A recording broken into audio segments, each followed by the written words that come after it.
What's up, everybody? It's your boy Phil Shocker, the 96 Hedgehog here with our Week 7 matchup going against Ant and his New Jersey Durants.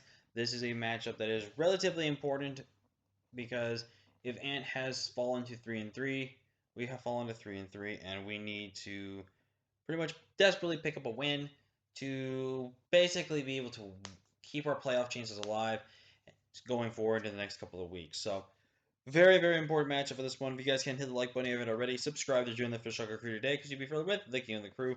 Now, this looks a little weird and different. You know, you see me with like the dark pace and then like, the fast forward, fast and like. I kind of technically can't do this because there's a technicality issue here. But the technicality issue, it's just the site. And I can understand why people hate the site now. Ant made transactions, and his transactions that he made were legit when we did the team builder, but for some reason on the website they're not fully updated with his transactions for some reason. So technically when I put in the results for Dawn Fan, he doesn't have Dawn Fan on his draft page, and I was just double checking to see if I got a message there. So we kind of can't do the replay until Jet manually does it. So I thought let's just do the instant replay thing, so that way you guys can still get the video, but you'll get just a bit about a normal pace and stuff like that. So looking at Ant's team, he brought everything we expected, except he brought Dawn Fan, which I really don't understand. He did bring Salmish, which was something I could see him bringing versus me because of my team. So, but yeah, everything else pretty much came. I was really happy I called that Bolton. I knew Bolton could have been something he wanted to bring versus me. So I'm really, really glad I did that. So now it comes down to the matchup here where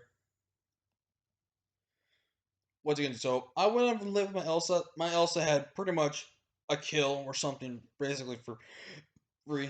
So I lead off my Elsa here, and I got my Snow Warning off here. He's going to get his pressure off here. He's going to run into a Sylveon. I'm going to go ahead and get right up for the Aurora Veil here. And what I'm going to do right here is I'm going to actually ride into my Politoed here and go ahead and do that. Also, apparently, if you guys saw in the I don't know if you guys saw in the team builder, and I just didn't realize it, but I for some reason had two Ice Punches on my Swampert. So I only had Waterfall, Bulk Up, and Ice Punch for this matchup. Because if technically you have the same team ones, it counts as a cheat in the system, and it deletes one of the moves for the battle. So I only had three moves on my Swampert, and honestly, I will say this: Waterfall and Ice Punch were all I really needed.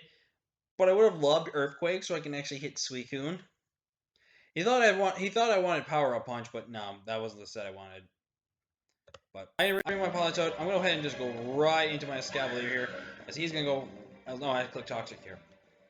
He's gonna go. I'm gonna go right now into my Escavalier because it's, as you're gonna see, this is gonna do 5. And what I'm gonna do right here is I kind of wish I did click Iron Head, but I wanted it in case Suicune came in here. And might I just add, that is -1 Escavalier. You people sleep on that Choice Banded set, it's gonna do problems for you. So I decided to go right into my Tornadus here, and right here I'm just gonna go for. I can live one hit from Tornadus. I go for the Hurricane, and he actually switches out, which I'm very surprised for. I go for Hurricane, does 52%. I kind of need to get the max roll to knock this thing out, and I don't get it. So I only have one turn of rain left. I'm just saying, you know what? Going for that nasty plot right off the bat here. As he reveals to be Sleep Talk to me right here, which is very good to know that he basically has Rest, Sleep Talk, and probably Scald. There is a 50-50 chance he does have Toxic on this set, but he could also have Protect on this set as well. So the difference over there.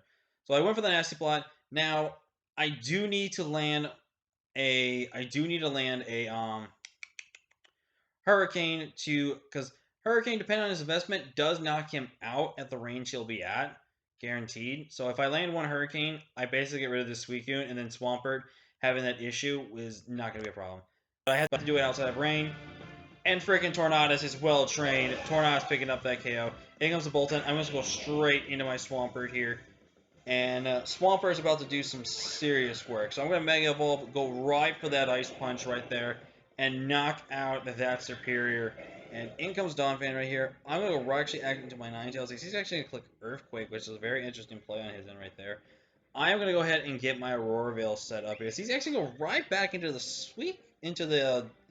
what's the thing? The Sylveon again. I'm going to go right into my Politoed, and we're just going to restart this. Yeah.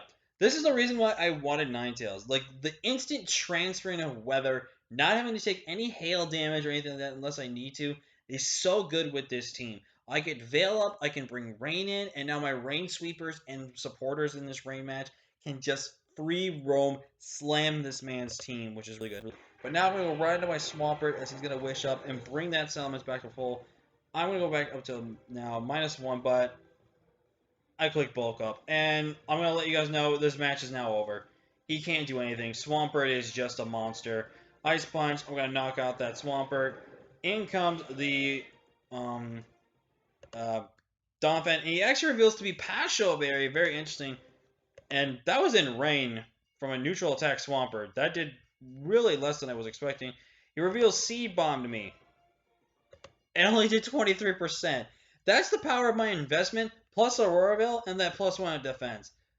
Which I'm telling you right now, thanks to Aurora Veil, Swampert can live at least guaranteed grass type moves with depending on investments too. But now I'm going to click, he's going to click Ice Shard. I'm going to go ahead and click Waterfall here. He's going to drop. Also, just ignore what he's saying. I don't know if he's just sad of his build because he kind of didn't take his build too seriously because he actually forgot we were supposed to play today, so I don't know. And I just don't understand what he's doing, so I don't know. But I've got 2 turns of rain, and if Swampert basically can knock out Sylveon, it's over. If I can knock out Bolton, it's over. Swampert, being the freaking legend he is, he's going to clean up this game here because there's nothing Bolton can do to me, and we are going to win this game 6-0. Now, I never personally do 6-0s, but if I see the opportunity to do it, I kind of do take the advantage of it, especially if my opponent is basically letting me take the advantage. If my opponent is basically saying, oh, are you serious? Oh, no. I forgot to make sure that was recorded. Well, I'll look back in footaging, and if it's messed up, I'll have to redo this again, but it'll be a shorter battle, so who knows. But anyways, as I want to quickly wrap up, I'm going to probably talk a little bit here, too. I felt like he wasn't really focused in this matchup. It was kind of just like prep there and all that, so I don't know, but we pick up a much needed win though, but we also pick up a 6-0, which really helps my differential, as now I get to go to plus, I think, 4, or I was at -4. I don't remember. I think I was -2 on differential. So we go to +4 differential, which is really good, because in case of tie breakings and everything like that, that puts us up in potentially good position with there, so really good. So we moved to 4-3, looking really good. So definitely comes down to these last 4 weeks. Like I said, week 7, 8, 9. No, hold on. This was week 7. With week 8, 9, 10, 11, I have to at least win 2 of my last 4 games to guarantee playoffs. If I lose, it's going to come down, if I lose 1 game, I pretty much almost feel like I have to win out in order to have a chance. But it's very tight race right now. But shout out to Mega Swampert, dude. I only used this thing in 2 games, and it's gotten 7 kills. This thing has really been racking up for me, and I've actually been really liking my rain team, too. I think I've built a really solidly good rain team. Really sad that Kingdra didn't get to do anything. But, hey, it is what it is, man. You can't win them all with them. But, yeah, we're going to move on to now being 4-3 with a +4 differential, which is really big in the playoff standings. Again, let's have 2 more wins. Guarantee us playoffs no matter what. So, very big for that. Well, not really guaranteed, but 3 kind of guarantees. But you know what I mean by this. But I'm going to go ahead and stop rambling. Leave a like, comment, share, subscribe. We'll see you guys next time. Phil Shark, nice to Hedgehog. Peace.